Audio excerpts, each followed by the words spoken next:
going on, guys? It's Dimitri Johnson, and you're listening to MMA Latest News.com. It's time to roll, baby.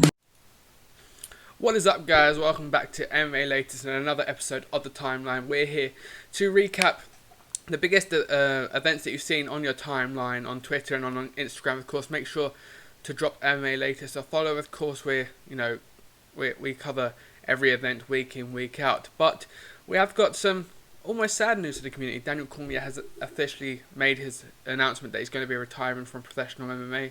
Of course, he fought at UFC 252 in the trilogy against Stipe Miocic, and unfortunately just came up a little bit short. And he's openly admitted, on DC and Hawani, which is a fantastic show, of course, that Father Time's just catching up with him a little bit too much. Had he been, a couple of years younger, he may have won that fight in the trilogy.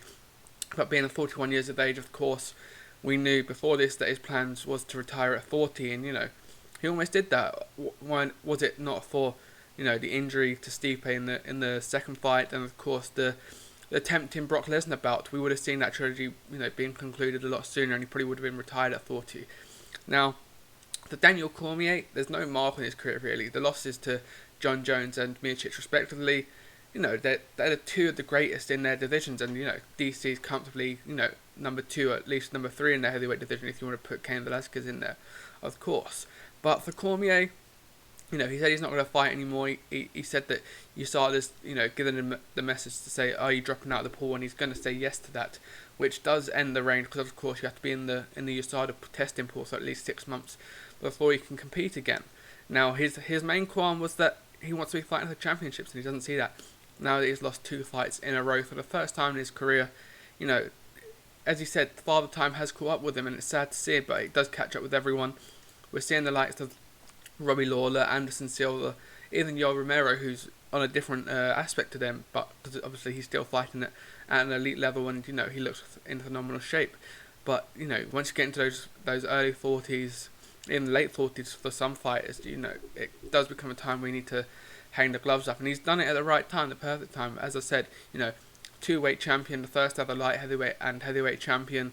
He defended that heavyweight title, of course, against Derek Lewis. He's completed everything he needs to do in his career, and he's had a stellar career. And there's not a higher adjective or a higher way to describe DC as a phenomenal guy. There's a lot of he gets a lot of discredit for being a white knight for the UFC. And again, in DC and Hawani, he came out and said, they treated me superbly. Why would I say a bad word against him? They've made his career and made his life a much better one for it. If you go back to his Strikeforce days, he's an absolute killer, and he deserves all the plaudits, and he's a certain Hall of Famer, and hopefully we'll see him on the mic. But he did say, he is hanging it up, and as I said, his main sort of factor was that Father Time, being 41 years of age, was the deciding factor for that loss, perhaps. He said also, very class of DC, to say that the reason why he didn't hang up the gloves inside the octagon was to not take away Stipe's moment. Stipe allowed him to have that moment when he became a double champ back at UFC 226, of course, and DC's repaid a favour and said, right, Stipe had his moment, and of course we saw the octagon interview with DC with Joe Rogan, and that's really where he was almost putting the feelers out there, saying, right, I'm probably going to retire, I need to go back and really talk with my family, let the loss almost simmer down. And of course, 2 weeks later, he's come out and said, yeah, that's it, done for me. And, we'll go to his record now. You can see 22-3, 1 no contest with John Jones at 214, of course. But that's a stellar record with the names on it that's on there: Anthony Rumble Johnson, Gustafsson, the wars he's been on. Miocic is on that record as well as a win, despite him losing twice. So you can't take anything from the fact that he's been nothing but an outstanding individual and an outstanding competitor for the UFC. And hopefully we see him, really nail that spot in the commentary side, probably taking over from Joe Rogan's spot once Joe Rogan does lead the UFC commentary team. I imagine he does so within the next 12 to 18 months, especially with the Spotify deal. I think the fact that we're seeing him on less and less shows per year for the UFC, he's getting he's in that mid-50s range now. He's getting on a bit, and he does so much on the comedy circuit. He does his podcast every day, 3-4 times, even 5 times a week perhaps. So yeah, Joe Rogan's doing a lot of work, and I think DC is the perfect perfect man to take that spot from Joe Rogan. He's fantastic on the mic. He's funny. Has a great, he's great with John Anik, of course. But yes, Daniel Cormier has officially hung up the gloves.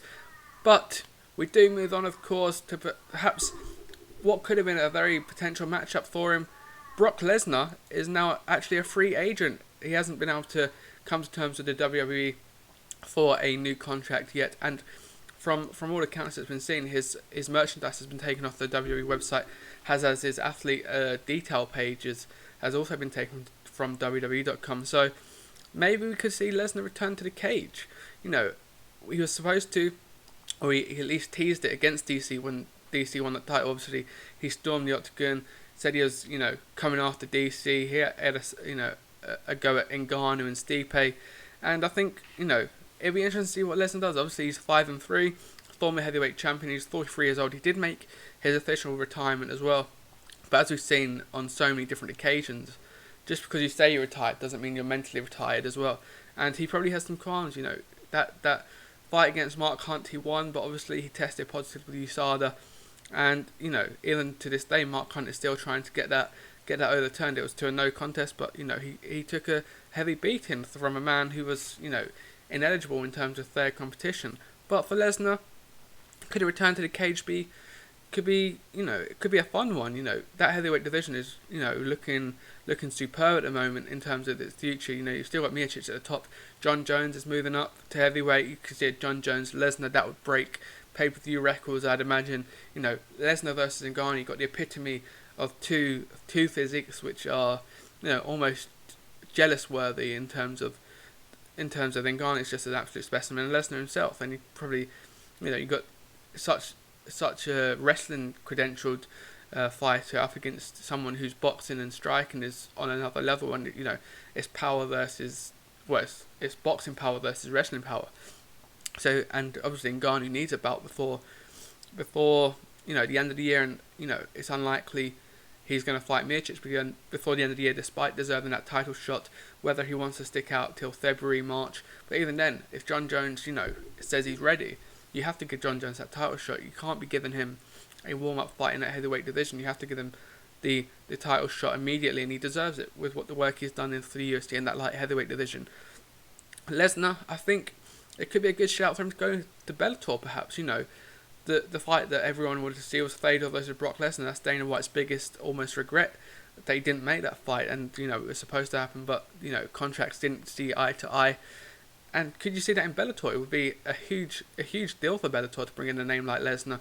They do have a track record for making these fights a little bit down the line, a bit of a nostalgia trip, and there's nothing wrong with that, of course. We saw recently Frank Mir step inside the Bellator cage, and Fedor was in that heavyweight Grand Prix and he got to the final, so he's still got the skills and he's still got the experience, and I still think that would be an incredible fight to see. Both fighters on the tail end of their career, but it's interesting to see what happens. Obviously you've got AEW for pro wrestling, but Brock Lesnar has put the feelers out there in recent times that he wants to retire from both.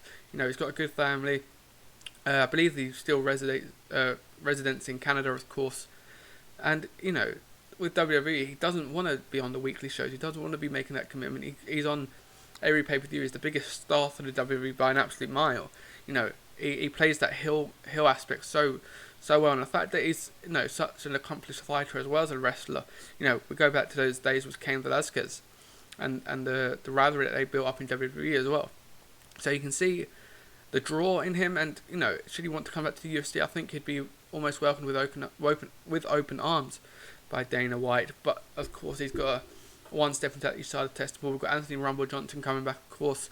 So these absolute beasts and warriors that you see, I know Anthony Rumble Johnson is going to go 205, but I wonder what you could say to him. Like, come in at 230, 240 and have a superweight or a super fight with Brock Lesnar. And even DC, could you tempt DC out and say, right, here's X amount of millions, you can have your Brock Lesnar deal and you can ride off into the sunset.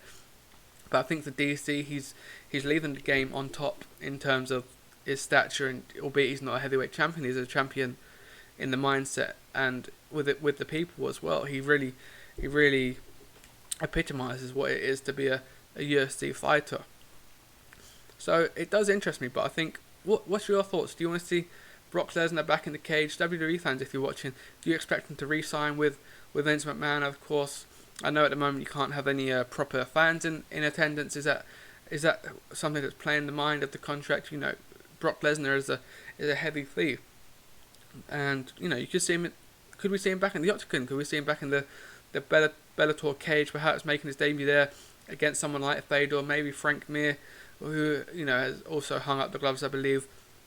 But yeah, it is a fantastic time for the heavyweight division across all organisations at the moment. And if we add Brock Lesnar to the mix of John Jones, Francis Ngannou, Curtis Blades even, and of course Stipe Miocic, the heavyweight champion and the consensus greatest of all time, it can't be a bad move, can it? And I'm sure it's one that, albeit the hardcores may not like, we're all going to be tuning in at the end of the day, and it's going to be one of those ones that brings the casual audience back to the sport, of course.